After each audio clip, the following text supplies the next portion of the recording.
Assalomu alaykum aziz do'stlar. So'nggi paytlarda internetda, ijtimoiy tarmoqlarda bir mavzu juda qizg'in muhokama qilinmoqda. Karta orqali o'tkazmalarga 23% soliq tasdiqlandi degan savollar ko'pchilikni xavotirga solmoqda. Ko'pchiligingiz mendan shuni so'rayapsiz. Bu rostmi? Endi har qanday pul o'tkazmasidan soliq ushlab qolinadimi? Kim to'lashi kerak, kimga esa puli qaytariladi? Ushbu masalalar haqida bugun siz bilan atroflicha suhbatlashamiz. Shuni aytishim kerakki, bugungi ma'lumot har bir kartadan foydalanuvchi uchun, ya'ni siz uchun, har bir oila uchun nihoyatda muhim. Bu sizning shaxsiy moliyangizga, biznesingizga bevosita ta'sir qiluvchi masala. Bugungi video sizga katta miqdordagi mablag'ingizni tejashga yoki noxush jarimalardan saqlanishga yordam berishi mumkin. Shuning uchun hozirroq kanalimizga obuna bo'lishni va ushbu videoga like bosishni unutmang. Bu bizga bunday muhim ma'lumotlarni ko'proq odamlargacha yetkazishga yordam beradi. Keling, avvalo masalaning mohiyatini tushunib olaylik. Avvallari vaziyat qanday edi va hozir nima o'zgardi? Bilasizki, ko'pchilik mamlakatlarda, jumladan bizda ham jismoniy shaxslar o'rtasidagi shaxsiy pul o'tkazmalari, masalan, bir do'stingizga qarz qaytarganingizda, oila a'zoyingizga yordam puli yuborganingizda yoki tug'ilgan kun sovg'asi uchun pul o'tkazganingizda odatda soliqqa tortilmas edi. Soliq organlari asosan rasmiy daromad manbalarini nazorat qilar edi. Ish haqi, dividendlar, yuridik shaxslarning hisob raqamlaridan kelib tushgan pullar va hokazo.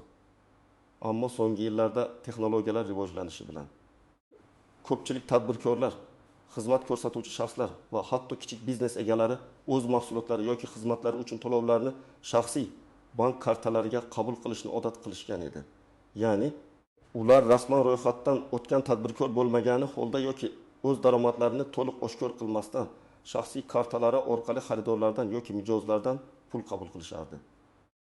Bu holatda bunday daromadlar qonun soliqqa tortilishi kerak bo'lsa-da, nazorat mexanizmlari yetarli darajada rivojlanmagan tufayli bu pullar ko'rinmas bo'lib qolardi.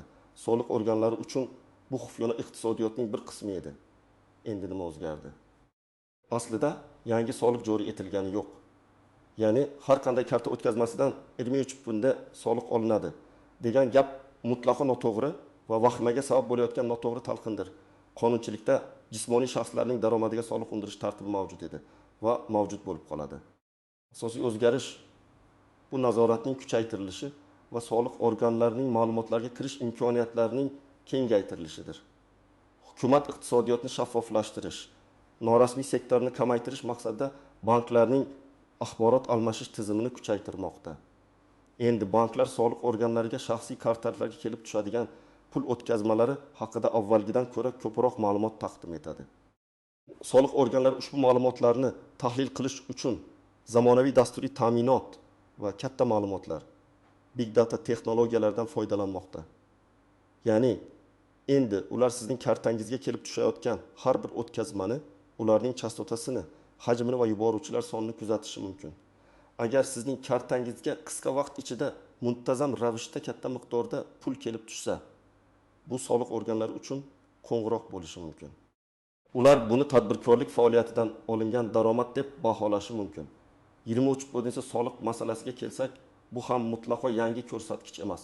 Bu ko'rsatkich ko'pincha qo'shimcha qiymat solig'i QQS stavkasi sifatida yoki ayrim holatlarda yuridik shaxslar foyda solig'ining yuqori chegarasi sifatida qo'llanilgan.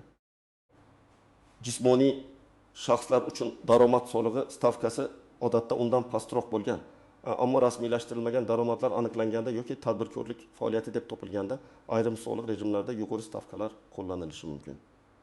Hozirgi gap shundaki, agar sizning kartangizga kelib tushayotgan pullar shaxsiy ehtiyojlar uchun emas, balki biznes faoliyatidan olingan daromad sifatida baholansa va bu daromadlar hech qayerda rasmiy ravishda aks ettirilmagan bo'lsa, soliq organlari o'z hisob kitoblarini amalga oshirib, tegishli soliqni undirishga haqlidirlar. Ba'zi hollarda bu stavka shubhali operatsiyalar uchun penya va jarimalar bilan birga yuqori ko'rsatkichlarga chiqishi mumkin. Demak, asosiy xabar shuki, shaxsiy o'tkazmalar soliqqa tortilmaydi. Ammo tadbirkorlik faoliyatidan olingan va deklaratsiya qilinmagan daromadlar endi juda aniq nazorat qilinadi va ularga soliq solinadi. Xo'sh, bu holatda siz nimalarni bilishingiz kerak? Kim xavotirlanishi kerak, kimga esa xavotirlanishning hojati yo'q? Keling, har bir jihatni chuqur tahlil qilamiz. Kim xavotirlanishi kerak? Mahsulot yoki xizmatlarni sotuvchilar, shaxsiy kartalari orqali to'lov qabul qiluvchilar. Agar siz internet do'kon ochgan bo'lsangiz, qo'l mehnati buyumlarini yasab sotsangiz, freelancer sifatida xizmat ko'rsatsangiz, masalan, web dizayner, tarjimon, content menejeri, repetitorlik qilsangiz, sartaroshlik yoki go'zallik salonida ishlasangiz, taksi haydovchisi bo'lsangiz va o'z xizmatlaringiz yoki mahsulotlaringiz uchun mijozlardan pulni shaxsiy bank kartangizga qabul qilsangiz, siz diqqat markazida bo'lishingiz kerak. Aynan sizning operatsiyalaringiz soliq organlari tomonidan tadbirkorlik faoliyatidan olingan daromad sifatida ko'rib chiqilishi mumkin. Bu ayniqsa o'tkazmalar doimiy, muntazam va bir nechta turli shaxslardan kelib tursa yaqqol namoyon bo'ladi. Misol 1. Xavotirli holat. Tasavvur qiling, Dildora ismli ayol Instagramda qo'lda ishlangan zargarlik buyumlarini sotadi. Uning rasmiy ro'yxatdan o'tgan tadbirkorlik faoliyati yo'q. Har oyda uning shaxsiy kartasiga turli xaridorlardan ehrimtadan 100 tagacha o'tkazma kelib tushadi. Har bir o'tkazmaning miqdori 5 million so'mdan 5 million so'mgacha. Umumiy hisobda bir oyda uning kartasiga 10 milliondan 20 million so'mgacha pul kelib tushadi. Bu pullarning hammasi uning biznesidan kelgan daromad hisoblanadi. Dildoraning bunday operatsiyalari soliq organlari tomonidan tezda aniqlanadi va u o'z daromadini deklaratsiya qilmagani uchun tegishli soliqni to'lash shart bo'ladi. Shuningdek, jarimalar ham tortilishi mumkin. 2. Keng doiradagi turli shaxslardan tez-tez katta miqdorda pul oluvchilar.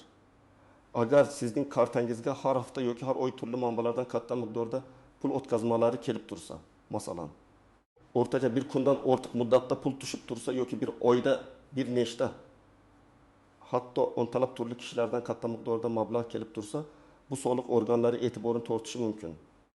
Bu sizning biznes bilan shug'ullanayotganligingizdan dalolat berishi mumkin. 3. Shaxsiy kartasidan biznes xarajatlarini amalga oshiruvchilar va daromad olayotganlar. Ba'zi kichik tadbirkorlar o'z shaxsiy kartalarini biznes kartasi sifatida ishlatishadi. Ya'ni ular ham mahsulot sotib olish uchun pul o'tkazishadi. Ham sotgan mahsulotlardan tushgan pullarni aynan shu kartaga qabul qilishadi. Bu ham soliq organlari uchun juda shubhali holat hisoblanadi. Chunki bu shaxsiy va biznes moliyasining chalkashib ketganidan dalolat beradi. Kim xavotirlanishi shart emas. 1. Ish haqi oluvchilar. Agar siz rasmiy ish joyingizdan oylik maosh kartangizga tushsa, buning uchun xavotirlanishga hojat yo'q. Chunki ish beruvchingiz barcha kerakli soliq va to'lovlarni o'z vaqtida amalga oshiradi va bu sizning rasmiy deklaratsiya qilingan daromadingiz hisoblanadi. 2. Haqiqiy shaxsiy o'tkazmalar oluvchilar. Oila a'zolaridan yordam, masalan, ota-onangizdan, aka-ukangizdan yoki turmush o'rtog'ingizdan uy ro'zg'or ehtiyojlari uchun, bolalarni o'qitish uchun yoki davolanish uchun pul kelib tushsa, bu odatda shaxsiy yordam sifatida qabul qilinadi va soliqqa tortilmaydi. Qarzni qaytarish, kimdir sizga qarzini qaytargan bo'lsa, bu ham soliqqa tortilmaydigan operatsiyadir. Ammo agar qarzni qaytarish operatsiyalari juda ko'p va doimiy bo'lsa, soliq organlari sizni qarz berish biznesi bilan shug'ullanayotgan deb shubhalanmasa. Sovg'alar va xayriya, tug'ilgan kun, to'y kabi bayramlarda yoki shunchaki yaqin kishilardan sovg'a tariqasida kelib tushgan pullar soliqqa tortilmaydi. Xayriya tashkilotlari yoki shaxslardan olingan xayriya mablag'lari ham odatda soliqqa tortilmaydi. Shaxsiy eski buyumlarni bir martalik sotish, masalan, eski velosipedingizni, telefoningizni yoki kiyimingizni sotdingiz va pulni kartangizga qabul qildingiz. Bu ham bir martalik shaxsiy mol-mulkni sotish bo'lgani uchun soliqqa tortilmaydi. Muhimi bu doimiy faoliyatga aylanib qolmasligi kerak. Misol 2 xavotirsiz holat. Student Alisherga har oy ota-onasi 1500 so'm yashash xarajatlari uchun yuboradi. Yoki Dildora opaga singlisi operatsiya uchun 5000 so'm o'tkazib berdi. Yoki bir kishi o'zining eski muzlatgichini 1000 so'mga sotib pulni kartasiga oldi. Bu kabi holatlar shaxsiy o'tkazmalar bo'lib, ular soliqqa tortilmaydi. Rasmiy ro'yxatdan o'tgan va daromadini deklaratsiya qiluvchilar. Agar siz yakka tartibdagi tadbirkor YTT sifatida ro'yxatdan o'tgan bo'lsangiz, o'zini o'zi band qilgan shaxs sifatida faoliyat yuritayotgan bo'lsangiz yoki MSHJ kabi yuridik shaxsga egalik qilsangiz va barcha daromadlaringizni rasmiy hisob raqamingiz orqali qabul qilib, soliq kodeksiga muvofiq belgilangan soliq va yig'imlarni o'z vaqtida to'lab borsangiz, siz ham xavotirlanishga hojat yo'q. siz allaqachon qonun doirasida faoliyat yuritasiz. Kulrang hudud va e'tibor talab qiladigan holatlar. Misol 3. Kulrang hudud taksi haydovchisi Sardor. U kuniga o'rtacha 20-30 ta mijozdan kichik miqdorda har biri 10 ming so'mdan 50 ming so'mgacha to'lovlarni shaxsiy kartasiga qabul qiladi. Bu o'tkazmalar soni yuzlab, bir oyda bu o'tkazmalar soni yuzlab, umumiy miqdori esa 5 so'mga yetishi mumkin. Har bir o'tkazma kichik bo'lsa-da, ularning yuqori chastotasi va ko'plab turli manbalardan kelib tushishi bu uning doimiy tadbirkorlik faoliyati ekanligini ko'rsatadi. Agar Sardor o'zini o'zi band qilgan shaxs sifatida ro'yxatdan o'tib, tegishli soliq rejimini tanlaganda, u har oy minimal soliq to'lab qonuniy ravishda ishlagan bo'lar edi. Lekin hozir u soliq organlarining diqqat markaziga tushishi mumkin. Repetitorlar yoki onlayn kurslar o'tkazuvchilar. Agar siz har oy 5-10 ta o'quvchidan darslar uchun pul olsangiz, bu ham muntazam daromad manbai hisoblanadi.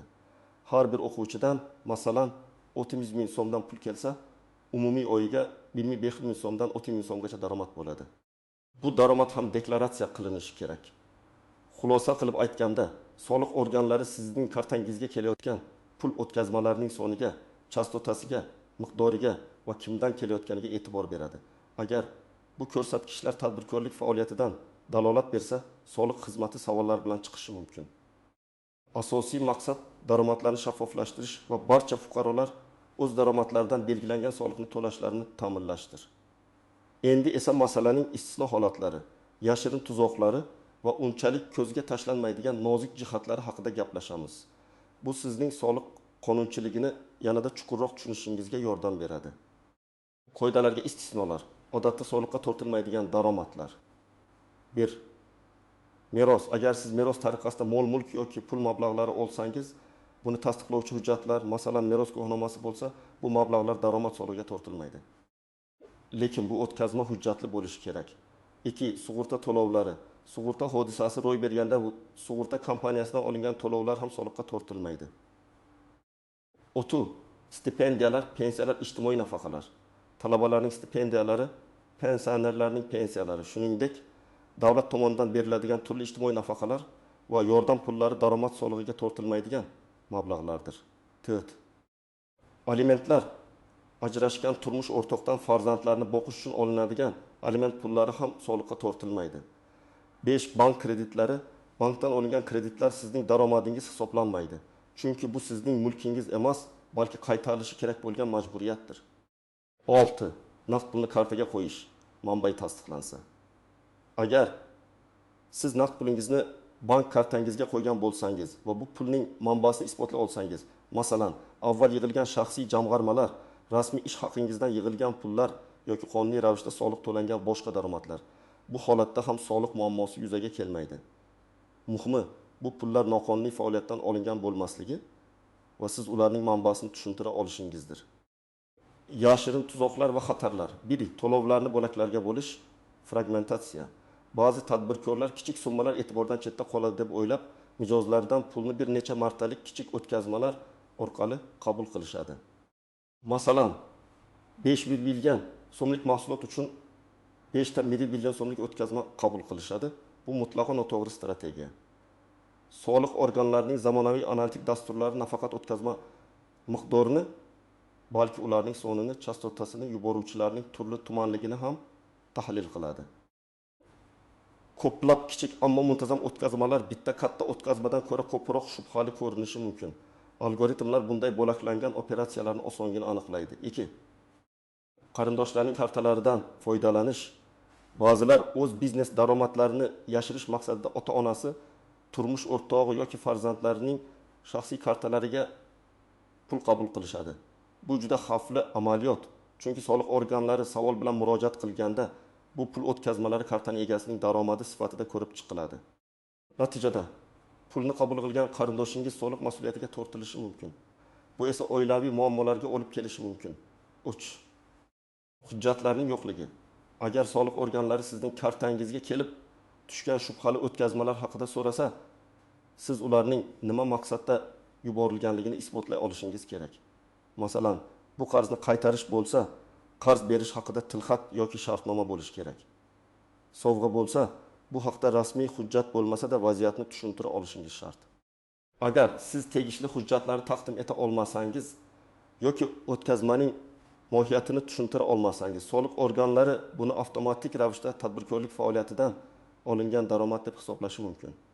4. Qonunni bilmaslik javobgarlikdan ozod etmaydi. Men qonunni bilmasdim. Men bu o'tkazmalarga soliq solinishini bilmasdim degan bahonalar soliq organlari uchun asos bo'la olmaydi. Har bir fuqaro amaldagi qonunchilikni bilishi va unga rioya qilishi shart. Aks holda siz nafaqat soliqni to'lashingiz, balki penya va jarimalarga ham tortilishingiz mumkin. Nozik va unchalik ko'zga tashlanmaydigan jihatlar. 1. Shubhali faoliyatning chegaralari. Soliq kodeksida shubhali o'tkazma deb hisoblash uchun aniq bir miqdoriy chegara belgilangan bo'lmasligi mumkin. Ya'ni o'yiga 10 million so'mdan oshsa soliq solinadi degan aniq qoida yo'q. Buning o'rniga soliq organlari o'tkazmalarning umumiy ko'rinishiga, tizimliligiga va xarakteriga e'tibor beradi. Yuqorida aytib o'tilgandek, ko'plab turli shaxslardan muntazam kichik va o'rta o'tkazmalar yig'indisi bitta katta o'tkazmaga nisbatan ko'proq e'tibor tortishi mumkin. Bu ko'proq pattern operatsiyalar ketma-ketligidagi ma'lum bir naqsh qidiriladi. 2. O'tkazma maqsadi. Hozircha banklar jismoniy shaxslar o'rtasidagi pul o'tkazmalarining maqsadini doimiy ravishda so'rab turmaydi. Ammo agar soliq organlari tomonidan tekshiruv boshlansa, sizdan aynan shu savolga javob talab qilinadi. Shuning uchun har doim o'tkazmalaringizning maqsadini aniq tushuntira olishga tayyor turing. Agar imkoni bo'lsa, muhim moliyaviy kelishuvlar, qarz berish, mulk sotish uchun yozma hujjatlar tuzing. 3. O'zini o'zi band qilgan shaxs maqomi muhim muqobil ko'plab kichik tadbirkorlar va xizmat ko'rsatuvchilar uchun eng maqbul yechim bu o'zini o'zi band qilgan shaxs sifatida ro'yxatdan o'tishdir. Bu juda sodda va tezkor jarayon bo'lib, sizga bir nechta afzalliklar beradi. Sodda ro'yxatdan o'tish. Ko'p hollarda Davlat soliq qo'mitasining maxsus mobil ilovasi orqali 5-10 daqiqa ichida ro'yxatdan o'tish mumkin. Hech qanday murakkab hujjatlar talab etilmaydi. Kam va qat'iy soliq stavkasi. O'zini o'zi band qilgan shaxslar uchun daromad solig'i stavkasi odatda juda past va qat'iy belgilangan. Ko'p hollarda bu o'yiga bir minimal qiymatdagi ijtimoiy soliqdan iborat bo'ladi. Masalan, bir yilda to'lanadigan soliq miqdori katta summalar emas, balki atigi bir necha 100 ming so'm bo'lishi mumkin. Bu ilmiy o'lchamlardan ancha kam nafaqaga chiqish imkoniyati, rasmiy faoliyat yuritish nafaqaga chiqish huquqini beradi va kelajakda ijtimoiy himoya kafolatlanadi. QQS to'lovchisiga aylanmaslik imkoniyati. Agar sizning yillik aylanmangiz ma'lum bir chegaradan oshmasa, QQS to'lovchisi bo'lishingiz shart emas. Kassir apparatlariga ehtiyoj yo'qligi ko'plab o'zini o'zi band qilgan shaxslar uchun kassa apparatlari yoki terminallardan foydalanish majburiy emas, ammo bu faoliyat turiga bog'liq. To'lovlarni karta orqali qabul qilish qonuniy asosga ega bo'ladi. Shuni yodda tutingki, o'zini o'zi band qilgan shaxs sifatida ro'yxatdan o'tish sizga faqatgina belgilangan ro'yxatdagi faoliyat turlari bilan shug'ullanish imkonini beradi. Agar sizning faoliyatingiz bu ro'yxatga kirmasa, yakka tartibdagi tadbirkor yoki yuridik shaxs sifatida ro'yxatdan o'tishingiz kerak bo'ladi. 4. O'tmishdagi operatsiyalarga nisbatan qo'llanilishi. Soliq organlari o'tmishdagi, masalan, oxirgi 3-5 yildagi mamlakat qonunchiligiga qarab moliyaviy operatsiyalarni ham tekshirishga haqlidir. Agar siz avvalgi davrda deklaratsiya qilinmagan daromadlar olgan bo'lsangiz, ular aniqlanganda sizdan shu davrlar uchun ham soliq undirilishi mumkin. Bu holatda penya va jarimalar bilan birga ancha katta summalar to'lashga to'g'ri kelishi mumkin. Shuning uchun vaziyatni hozirdan o'zgartirish va rasmiylashtirish kelajakdagi muammolarning oldini oladi. Ushbu nozik jihatlarni tushunish sizga nafaqat bugungi, balki kelajakdagi moliyaviy faoliyatingizni ham to'g'ri rejalashtirishga yordam beradi. Endi eng muhim qismga o'tamiz. Siz nima qilishingiz kerak? Ushbu o'zgarishlar fonida moliyaviy jihatdan himoyalangan bo'lish uchun qanday amaliy qadamlarni tashlashingiz lozim? Men sizga aniq ko'rsatmalar beraman. Agar siz shaxsiy kartangizga tadbirkorlik faoliyatidan daromad olayotgan bo'lsangiz, darhol rasmiylashtiring. Faoliyatingiz hajmi va turiga qarab, o'z faoliyatingizni rasman ro'yxatdan o'tkazishni boshlang. Kichik xizmatlar yoki tovar sotish uchun o'zini o'zi band qilgan shaxs sifatida ro'yxatdan o'ting. Bu eng oson va eng arzon usul. Davlat soliq qo'mitasining soliq mobil ilovasi orqali yoki soliq.uz sayti orqali bir necha daqiqada ro'yxatdan o'tishingiz mumkin. Bu sizga qonuniy asosda ishlash, pensiya stajini yig'ish va jarimalardan saqlanish imkonini beradi. Ro'yxatdan o'tish tartibi juda sodda. Sizdan faqat pasport ma'lumotlari talab qilinadi. Kengroq faoliyat uchun yakka tartibdagi tadbirkor YAT sifatida ro'yxatdan o'ting. Bu sizga ko'proq imkoniyatlar beradi, lekin soliq rejimi biroz murakkabroq bo'lishi mumkin. Katta biznes va xodimlar uchun yuridik shaxs MSH kabi tashkil etishni ko'rib chiqing. Bu albatta ko'proq mas'uliyat va hujjatlashtirishni talab qiladi, lekin katta miqyosdagi biznes uchun optimal variantdir. 2. Bank hisob raqamlarini ajrating. Darhol tadbirkorlik faoliyatingiz uchun alohida bank hisob raqami yoki maxsus biznes karta oching. Shaxsiy kartangizni shaxsiy ehtiyojlaringiz uchungina foydalaning. Biznes bilan bog'liq barcha to'lovlarni ham kiruvchi, ham chiquvchi faqatgina biznes hisob raqamingiz orqali amalga oshiring. Bu moliyaviy hisobotni ancha soddalashtiradi va soliq organlarida savollar tug'ilishining oldini oladi. 3. Daromadingizni deklaratsiya qiling. Tanlagan soliq rejimiga muvofiq barcha daromadlaringizni rasman deklaratsiya qilishni boshlang. Agar siz o'zi band qilgan shaxs bo'lsangiz, ko'pincha bu oddiygina oylik yoki yillik belgilangan soliqni to'lashni anglatadi. YATT va yuridik shaxslar esa belgilangan muddatlarda soliq hisobotlarini topshirishlari shart. 4. Soliq maslahatchisi bilan maslahatlashing. Agar sizning faoliyatingiz murakkab bo'lsa yoki soliq qonunchiligining ayrim jihatlari sizga tushunarsiz bo'lsa, malakali soliq maslahatchi yoki buxgalter bilan bog'laning. Ular sizning vaziyatingizga qarab eng maqbul soliq rejimini tanlashga va barcha hujjatlarni to'g'ri rasmiylashtirishga yordam beradi. Soliq qo'mitasining hududiy bo'limlariga borib bepul maslahat olishingiz ham mumkin. Agar siz shubhali tuyulishi mumkin bo'lgan shaxsiy o'tkazmalar olgan bo'lsangiz, masalan, katta sovg'alar, qarzlar, bir hujjatlarni tayyorlang. Agar sizga katta miqdorda pul sovg'a qilingan bo'lsa yoki qarz sifatida kelgan bo'lsa, bu haqda tasdiqlovchi hujjatlarni, qarz shartnomalar, tilxatlar, pul kelib tushganining maqsadini ko'rsatuvchi xatlar, shaxsiy mol-mulkni sotganlik to'g'risidagi hujjatlar oldindan tayyorlab qo'ying. Bu keyinchalik yuzaga kelishi mumkin bo'lgan tushunmovchiliklarni bartaraf etishga yordam beradi. Hatto agar pulni do'stingiz qaytargan bo'lsa ham, agar u katta miqdor bo'lsa, pulni qarz berganingizda kichik bir tilxat yozib olish yomon ish emas. 2. Muloqotga tayyor bo'ling. Agar soliq organlari siz bilan bog'lansa, o'tkazmalarning mohiyatini aniq va tushunarli tushuntirib bering. Shuningdek, yuqorida aytilgan hujjatlarni taqdim etishga tayyor turing.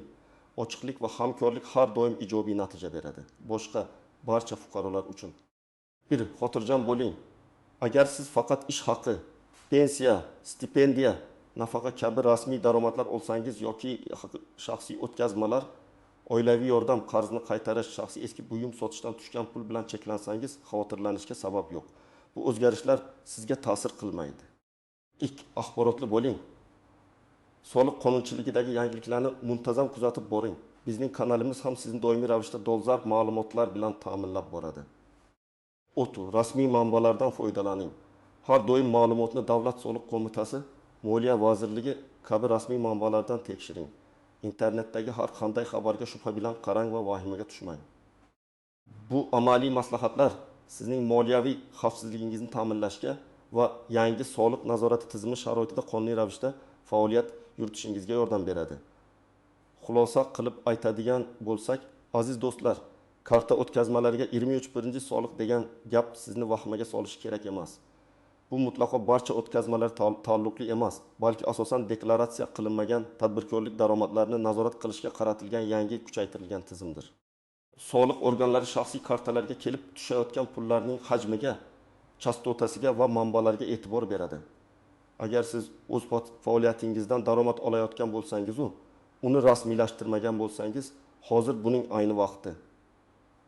O'zi band qilgan shaxs sifatida ro'yxatdan o'tish yoki yakka tartibdagi tadbirkorlikni rasmiylashtirish siz uchun eng yaxshi yechim bo'ladi. Bu sizni kelajakdagi muammolar, jarimalar va noxush vaziyatlardan himoya qiladi. Umid qilamanki, bugungi video sizning ko'plab savollaringizga javob berdi, vaziyatga oydinlik kiritdi.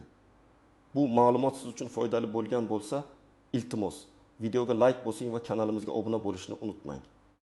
Fikrlaringiz va savollaringizni izohlarda yozib qoldiring. Men ularga javob berishga harakat qilaman. Keyingi videolarimizda ko'rishguncha xayr.